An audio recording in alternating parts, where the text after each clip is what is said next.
All right, let's dive right in. Today, we're stepping into a world of pure master craftsmanship, a discipline so refined it's been protecting some of Europe's greatest buildings for almost 1,000 years. We're talking about the German art of seamed metal roofing. You see this saying? It gets to the heart of something really important. To truly become a Falzmeister, a seam master, you have to learn its native language. And that language is German. The German school of seaming is without a doubt the world leader, especially when it comes to the art of the double standing seam. So to really get the craft, we've got to learn the language. So, what is this secret language? How can it create a roof that's capable of lasting for centuries?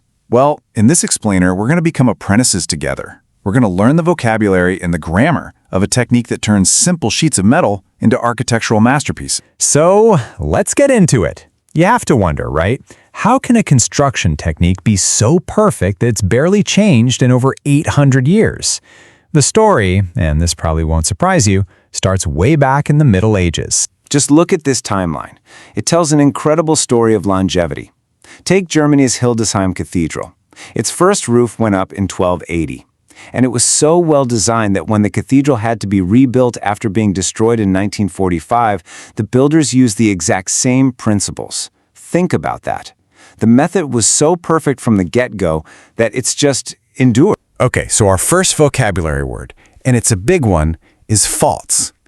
This is the absolute heart of the entire system. What's so fascinating is that in German, it has this cool double meaning. A false is the simple fold you make on the edge of one metal sheet, but it's also the name for the finished, complex seam that locks two of those sheets together. And what do we join with the false? We join the Scharn. These are the individual metal panels, basically the building blocks for the whole roof.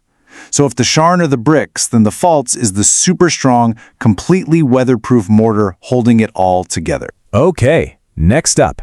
Now that we've got the basic lingo down, let's decode how these panels actually get connected. There are two main ways to do it, and the one a master chooses, well, it all comes down to one single critical factor. And that one thing? It's the angle of the roof, the pitch. It's that simple. If you've got a steep roof, 25 degrees or more, water's just going to fly right off. So a craftsman can use an einfacher Krefelz, a single seam. But for roofs with a really low slope, sometimes down to just 7 degrees, you need something way more robust. That's when you bring out the Doppelter Krefelz, the double seam. The choice is everything. This single seam is just brilliant in its simplicity. It's basically a series of precise folds that hook two panels together. But check out that key detail in step 3, that tiny 10mm gap. That is not a mistake. It is pure genius. That little gap gives the metal room to breathe, to expand and contract as the temperature changes, which stops the whole roof from buckling and warping over time. Now, the double seam. This is where the German school really flexes its muscles and proves why it's a world leader. It's an evolution of the single seam, but with an extra fold. This double interlock creates a kind of labyrinth that is virtually impenetrable to water.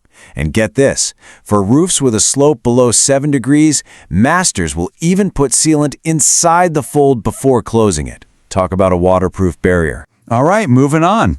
If the seams are the grammar of this language, then the edge of the roof, the Traufe, well, that's the poetry. This is where a true master's artistry and technical skill are really put to the test. A master knows you can't just pick one trowel and call it a day. You've got to choose the right one for the right job. A straight eave has this open bottom that's brilliant for fighting water suction on low-slope roofs.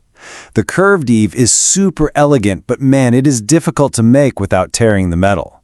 And then you have the Swabian, a technical wonder for keeping water out, though its little nose can be a bit vulnerable. But that Swabian eave, the Schwäbische Traufe, is really considered the most famous German signature style. It's celebrated not just for its distinctive, handsome look, but for its incredible technical reliability in shedding water. It really is the perfect blend of form and function. So what kind of tools does it take to create these amazing details? You can't just grab a hammer and some pliers. This craft demands a highly specialized arsenal of tools, all operated by hand. So what does that toolkit look like? You have to remember, before modern machines, every single fold, every seam was done by hand. And even today, hand tools are absolutely essential for a master. So how many are we talking about? 42. Yep. According to the German masters, a minimal toolkit for a tinsmith, or Klempner, should have no fewer than 42 distinct, specialized hand tools. Not a dozen, not 20, 42. And this just gives you a sense of how incredibly specialized we're talking.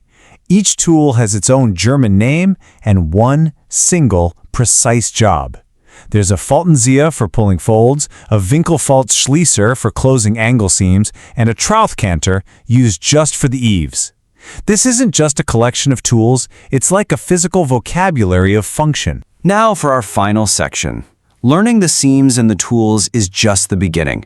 The path to becoming a true Faltzmeister is a lifelong journey of practice, where this ancient tradition is constantly meeting modern innovation. Some of these techniques are the absolute pinnacle of the craft. This rounded seam ending, for example, is this beautiful, elegant solution for finishing a seam, but it is so complex it requires incredible skill, years of practice, and even specialized templates just to get the shape right. But the good news for any aspiring apprentices out there is that this knowledge isn't locked away anymore. It's more accessible than ever.